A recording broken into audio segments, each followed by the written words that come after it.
Well, hello everybody. I just thought I'd treat you to a quick sausage roll making lesson because it's one of Pat's favourite dinners. It's sausage rolls and coleslaw and potato salad. So that's what I'm going to be making for dinner tonight. And I just thought I'd show you what goes into my sausage rolls because they're never the same twice. I don't know why, but they're not.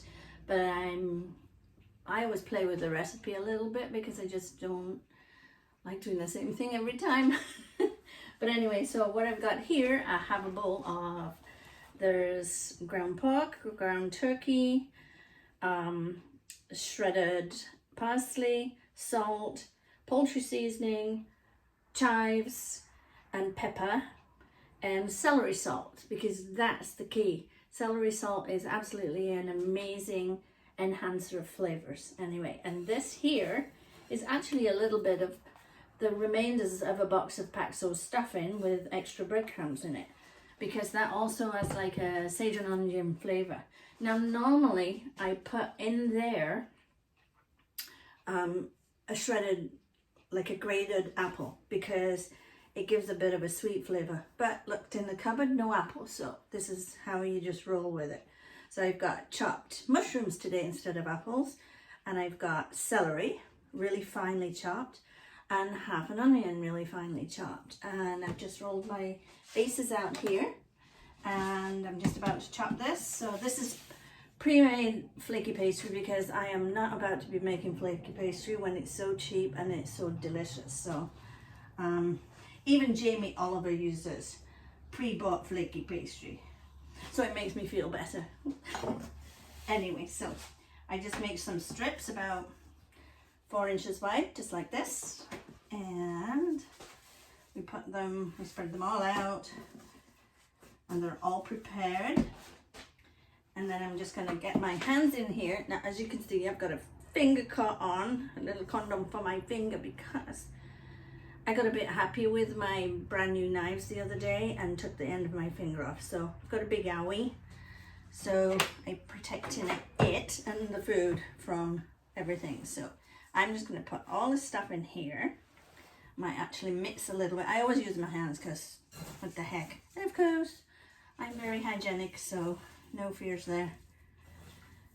I worked in dentistry for 30 years, so I think I know how to stay clean and safe, and it was drilled into us like you wouldn't believe. So anyway, I'm just going to mix these up really quickly, and I just wanted you to see the ingredients separately because so you get an idea of what I'm doing. I probably could have got a bigger dish, but you know how it goes.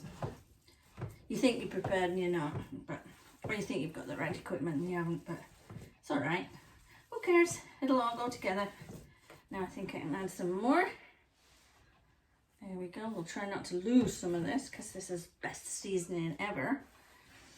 And what I do, I put them, when I made my sausage rolls, I actually keep them into one long cylinder for a little while, and then I freeze them for about half an hour just so it's easy to cut them, because if you don't do that, they pull and tear and they don't cut very well. So it's just so much easier if you can do that and put them in the freezer for a little while. This is looking good. Did I lose some? Not much. No, I'm not worried about that. So there, it's looking pretty amazing. It's kind of a squeezy action, if you like, just to push the flavorings all through the meat. And I think we're almost done. Bit of a production making them into sausages, but that's what we do. I'm losing bits everywhere. Okay. So this is kind of how I make little sausages, just in between my hands like this. Here we go. So I'm just going to make one for you so I don't bore you stupid with all the rest of it, and then you'll get the gist of it. And if you fancy having a go at this, I don't measure anything, by the way, guys, so don't ask me for measurements.